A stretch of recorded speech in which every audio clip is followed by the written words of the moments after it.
아약스, 인터밀런, 아스널에서 뛰며 퍼스트 터치 장인으로 불리웠던 네덜란드의 데니스 베르캄프. 프리미어리그 출범 이후 무패 우승을 포함해 아스날이 차지한 3번의 우승 모두 베르캄프가 함께하며 팀의 레전드로 남아있는데요.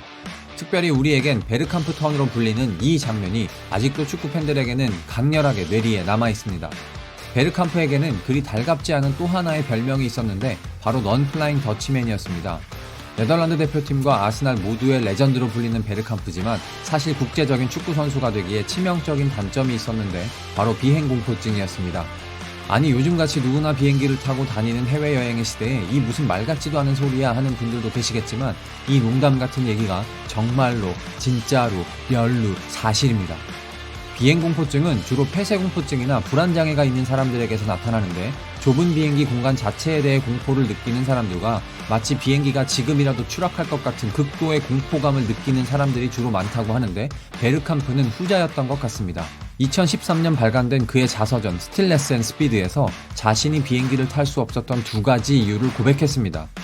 첫 번째는 아약스에서 뛸 당시 소형 비행기를 타고 나폴리 근처 에트나산을 지나는데 심각한 에어포켓을 만난 적이 있었다. 그때 나는 다시는 비행기를 타지 않을 거라고 다짐했었다. 두 번째는 1994년 미국 월드컵에 참가했을 때 같은 비행기에 탑승한 네덜란드 기자가 자신의 가방에 폭발물이 있다며 장난을 친 이후 비행공포증이 심해졌다고 고백했습니다. 그 기자는 추후 재판을 받고 징역형을 받았었죠. 네덜란드는 1989년 수리남에서 일어난 항공사고로 국가대표 유소년팀의 일부를 잃은 경험이 있었기 때문에 국가적 지탄을 받았던 사건이었습니다. 1995년 인터밀란에서 아스날로 이적할 당시 자신의 비행공포증을 고백해 협상에서 연봉 10만 파운드가 깎이게 됐고 그것을 받아들였지만 기분이 좋지 않았다고 회고록에서 말했습니다. 지금도 10만 파운드는 큰 돈인데 25년 전이니 비행기를 타지 못한다는 이유로 베르캄프가 본 손해는 막심했습니다. 실제로 월드컵이나 유로 예선 때 자신이 거주했던 잉글랜드나 웨일즈에서 열리는 자국의 원정 경기가 아닌 이상 비교적 인접국인 스페인이나 프랑스 원정도 가지 못했으니 아스날 입장에선 유럽 대항전 원정 경기에 쓸 수 없는 선수에게 적은 연봉을 주는 건 당연하다고 볼 수 있겠습니다. 프리미어리그 내 원정 경기 모든 이동은 항상 차 또는 기차를 이용했다고 합니다. 런던에서 북부에 있는 뉴캐슬이나 썬더랜드까지는 부산에서 서울까지 거리보다 먼 460km 정도인데요. 축구팀은 보통 상황에 따라서 차나 기차 혹은 비행기를 이용해서 원정 이동을 합니다. 그런데 다른 모든 팀원들이 비행기로 이동을 해도 베르캄프는 자신의 차를 이용해 먼저 출발해서 도착지에 합류하는 식으로 경기를 뛰었다고 합니다. 한 가지 유명한 사건이 있었는데요. 원래 해외 원정에는 동행하지 않았던 베르캄프였는데 독일 원정에 동행한 적이 있었습니다. 2002년 챔피언스 리그 아스날은 레버쿠젠과 같은 조였습니다.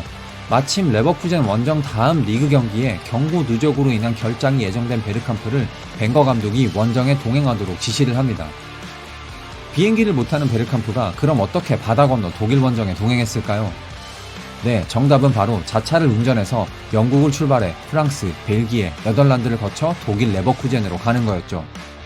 비행기를 타면 1시간 반 거리인 레버쿠젠을 운전시간만 6시간에다 악명 높은 도보 해협 국경을 통과하는 시간, 화장실 가고 밥 먹고 주유하는 시간까지 합치면 최소한 8에서 9시간은 운전을 해서 가야 합니다. 이때 베르캄프가 영국이 아닌 해외 원정에 동행하는 것이 2000년도 코펜하겐에서 열린 유에파컵 결승전 이후 2년 만이라며 언론이 떠들썩했던 기억이 나는데요. 하루 먼저 런던을 출발한 베르캄프는 레버쿠젠 원정 경기를 치르고 다시 운전을 해서 런던으로 복귀한 참 황당하고도 재밌는 사건이었습니다. 비행 공포증 때문이었는지 그는 유럽에서 열렸던 유로 96과 98년 프랑스 월드컵 그리고 유로 2000을 끝으로 대표팀 은퇴를 선언했습니다. 한간의 소문으로는 다음 메이저 대회인 월드컵 개최지가 한국과 일본이었기 때문에 비행기를 못타는 베르캄프가 은퇴했다는 이야기도 있었으나 어쨌거나 네덜란드는 예선 탈락. 어차피 못 와. 아스널의 올타임 레전드이지만 비행공포증 때문에 아스널 감독은 절대 할 수 없을 거라는 언론들의 놀림이 지금까지도 계속되고 있지만 그런 치명적 약점을 딛고도 월드클래스 선수 반열에 오른 베르캄프의 업적은 인정받고 있죠. 만약 그가 모든 해외 원정에 동행할 수 있었다면 지금 아스날과 네덜란드의 축구 역사는 달라졌을까요? 지금까지 축구 역사였습니다.